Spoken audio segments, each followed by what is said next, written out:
to address the immediate challenge in front of us and the American people. Finally, when the cost of oil does come down, we need the price at the gas stations what they charge at the pump to come down as well. For example, in the last 2 weeks, the price of oil has fallen by more than $10 a barrel. Normally, this would reduce the cost at the pump about 25 cents a gallon. Yet, so far, gas stations have only reduced prices by a few cents a gallon. Some haven't reduced prices at all. I've heard plenty of explanations from companies and economists about why it normally takes time for these price reductions to reach the consumer. I might note that when the price of a barrel of oil goes up, it doesn't take much time for the price at the pump to go up. My message is simple. To the companies running gas stations and setting those prices at the pump, this is a time of war, global peril, Ukraine. These are not normal times. Bring down the price you are charging at the pump to reflect the cost you are paying for the product. Do it now. Do it today. Your customers, the American people, they need relief now. So let me summarize. Today I'm calling for a federal gas tax holiday, state gas tax holiday for the equivalent relief to customers, oil companies to use their profits to increase refining capacity rather than buy back their own stock, gas stations to pass along the decrease in oil prices to lower prices at the pump. And together, these actions could help drop the price at the pump by up to $1 a gallon or more. It doesn't reduce all the pain, but it would be a big help. I'm doing my part. I want the Congress, the states, and the industry to do their part as well. And let's remember how we got here. Putin invaded Ukraine. Putin invaded Ukraine with 100,000 forces. Just look at the facts. Since the start of the war in Ukraine this year, gas prices have risen by almost $2 a gallon in the United States and sometimes more around the world. But it wasn't just Putin's invasion of Ukraine. It was the refusal of the United States and the rest of the free world to let Putin get away with something we haven't seen since World War II. I said at the time, siding with Ukraine during the most serious aggression in Europe since World War II, defending freedom, defending democracy, was not going to go without cost for the American people and the rest of the free world. We were going to have to pay a price as well in the cost of military equipment, economic assistance, humanitarian relief, and sanctioned Russian banking industries. Russia is also one of the largest oil producers in the world.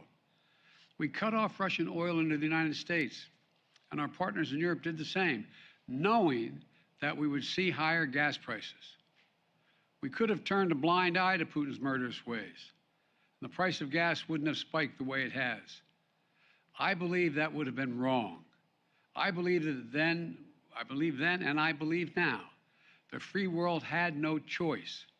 America could not stand by, and the West could not have stood by, although some suggested at the time, and just watch Putin's tanks roll in Ukraine and seize a sovereign country.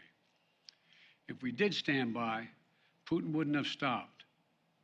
Putin would have kept going, and we'd face an even steeper price. And it wasn't just me. The American people understood. The American people rose to the moment. The American people did what they always have done, defend freedom around the world. They chose to stand with the people of Ukraine. We had near unanimous support in the Congress, Democrats, Republicans, and independents for supporting Ukraine, knowing full well the cost. So for all those Republicans in Congress criticizing me today for high gas prices in America, are you now saying we were wrong to support Ukraine? Are you saying we were wrong to stand up to Putin? Are you saying that we would rather have lower gas prices in America and Putin's iron fist in Europe? I don't believe that. Look, I get the easy politics of the attack. I get that. But the simple truth is gas prices are up almost $2 a gallon because of Vladimir Putin's ruthless attack on Ukraine, and we wouldn't let him get away with it. We're doing everything we can to reduce this pain at the pump now. And if those experiences have shown us anything, it's that we need to grow and harness more energy here at home. Let's lower the price of electric vehicles so we never have to pay at the pump in the first place. Major auto companies are preparing for 50% of future sales to be electric vehicles by 2030, 100% by 2035. We're already building secure supply chains to build these electric vehicles here in America. And we're investing almost $100 billion in public transit and rail. For all the studies show that it will take millions of cars off the road and significantly reduce pollution if there's a serious transportation system available.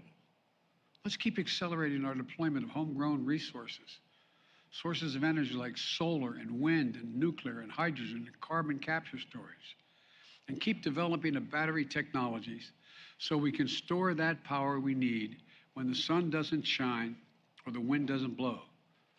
Folks, let's make sure we're never again forced to pay the price of a menacing dictator halfway around the world.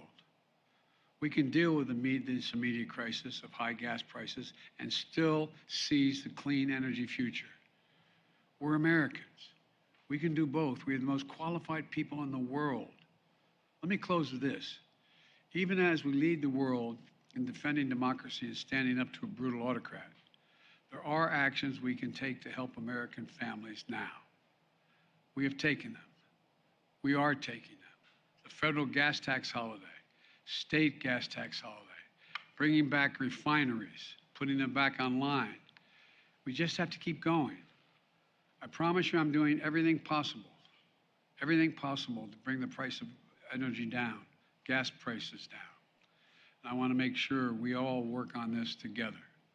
May God bless you all, and may God protect our troops. Thank you very much. Mr. President, how will this impact the highway trust fund?